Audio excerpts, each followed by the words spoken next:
আজকে আমি আপনাদেরকে একটি ভিডিও দেখাচ্ছি, একটি বিষয় দেখাচ্ছি। যে দেখেন ফ্রিজের ডোর, এখানে দেখা যাচ্ছে ফ্রিজের ডোর কিন্তু ভেঙে গেছে। হ্যাঁ, দরজাটা ভেঙে যাওয়ার কারণে এটা তো গ্লাসে, এই যে এখানে আঘাতপ্রাপ্ত হয়েছে, কোনোভাবে এই জায়গাতে আঘাত খাইছে, এক কোনা আঘাত লাগার যার কারণে এটা তো টেম্পার গ্লাস, যার কারণে পুরো গ্লাসটাই ভেঙে গেছে।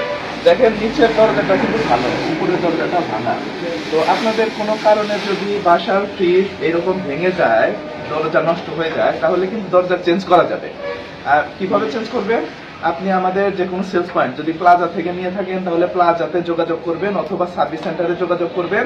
তাহলে এমন ভাঙা দরজা আপনি আবার আমাদের এখানে যখন জিজ্ঞাসা কমপ্লেন রেজ করবেন বা রিকোজিশন দিবেন যে আমি দরজাটা চেঞ্জ করতে চাচ্ছি, তাহলে মাত্র 15 দিনের মধ্যে আমাদের ফ্যাক্টরি থেকে নতুন দরজা নিয়ে এসে আপনার ফ্রিজের সাথে লাগিয়ে দিবে।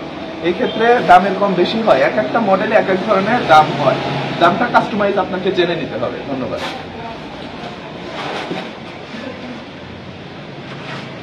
এটা মডেল